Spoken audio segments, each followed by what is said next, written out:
आज बिहार में योगी आदित्यनाथ ने कहा कि अपराधी अपराधी होता है, उसकी कोई जाति नहीं होती, कोई धर्म नहीं होता।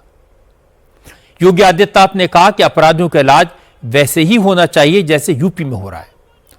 असल में योगी ने आज सीवान और वैशाली के लालगंज में रैली की। सीवान शाहबुद्दीन का इलाका है और लालगंज मुन्ना शुक्ला का। शाहबुद्दीन की तो मौत हो चुकी है, मुन्ना शुक्ला हत्या के केस में उम्र कैद काट रहे हैं।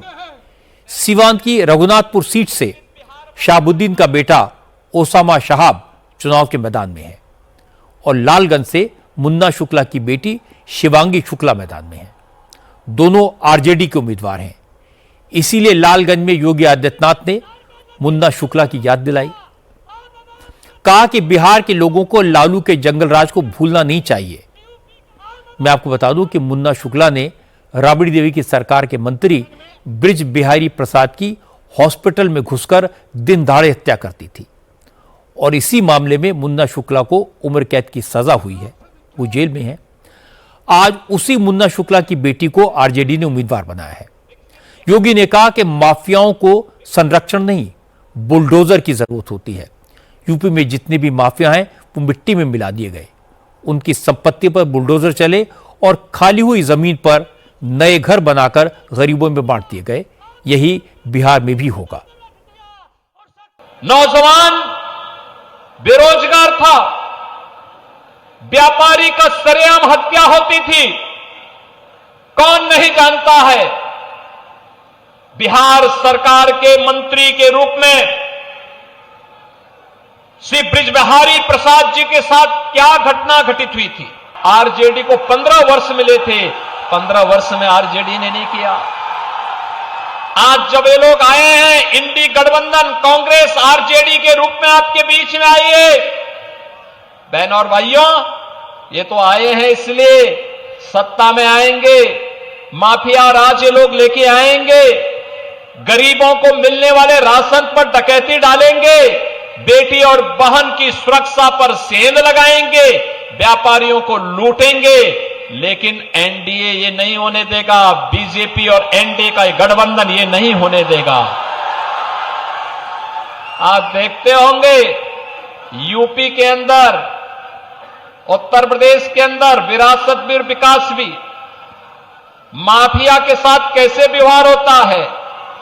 और यूपी का बुलडोजर जब चलता है ना, तो माफिया के कचमूर को निकाल करके सड़कों को बनाने का काम करता है और उनकी संपत्ति को जब्त करके गरीबों के लिए आवास भी बनाने का काम करता है। इससे पहले योगी ने सीवान की रैली में माफिया के सफाई की बात की। शाहबुद्दीन के बेटे ओसामा का जिक्र करते हुए योगी ने कहा कि जनता को क्रिमिनल्स और उनकी फैमिली का सपोर्ट नहीं करना चाहिए, क्योंकि ऐसे लोग चुनाव जीतने के बाद जनता के लिए मुसीबत बन जाते हैं। योगी ने कहा उन्होंने यूपी में दंगा करने वालों को, बड़े बड़े माफियाओं को नर्क का रास्ता दिखा दिया। अब सीवान के लोगों की जिम्मेदारी है कि वो खानदानी माफियाओं का सफाया करें। एनडीए ने कहा था ना यूपी में कि आएंगे, माफिया राज यूपी का समाप्त करेंगे, दंगे फसाद समाप्त करेंगे। बहनों और भाइयों, 8.5 वर्ष में एक भी दंगा नहीं हुआ, और अगर किसी ने दंगा करने का साहस किया तो उसको तो जेल के अंदर ठोसा ही, उनकी पूरी प्रॉपर्टी भी कब्जे में लेकर के गरीबों के आवास बना दिए गए। अब यूपी में दंगा नहीं, सब चंगा है। अब यूपी में दंगा नहीं कर सकता कोई। पर्व और त्योहार के पहले, दंगाई के पहले की उसको बता दिया जाता है कि भाई दंगा करोगे तो खानदानी पूरी प्रॉपर्टी भी जाएगी, कहीं भीख भी नहीं मिलेगी। बहनों और भाइयों, और हमने कहा था ना, माफिया राज सदैव के लिए समाप्त करेंगे और बहुत अच्छे ढंग से उनके जहन्नुम के टिकट काटे गए। बहुत बिहार उस दिशा में आगे बढ़ रहा है और रघुनाथपुर के उत्साह को देख करके तो मैं कह सकता हूं कि रघुनाथपुर में तो लोगों ने कह दिया कि खानदानी माफिया को फिर से नहीं आने देना है। सीवान का इलाका आरजेडी का गढ़ है। दोनों सीटें पिछले इलेक्शन में आरजेडी ने जीती थी।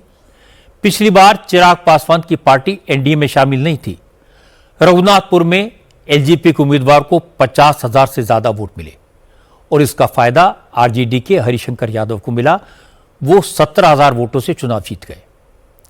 इसी तरह सीवान की सीट पर पिछले चुनाव में बीजेपी सिर्फ 1900 वोटों से हारी थी। इस बार जेडीयू, चिराग पासवान, जीतन राम मांझी और कुशवाहा सब साथ में हैं। इसलिए बीजेपी को लगता है अगर थोड़ी ताकत लगाई जाए तो आरजेडी के इस किले को फतेह किया जा सकता है और योगी का करिश्मा, अपराधियों के खिलाफ उनकी सरकार का रवैया बिहार के लोगों पर असर कर सकता है। इसीलिए योगी की रैलियां लगातार सीवान और लालगंज जैसे बाहुबलियों के इलाकों में हो रही हैं।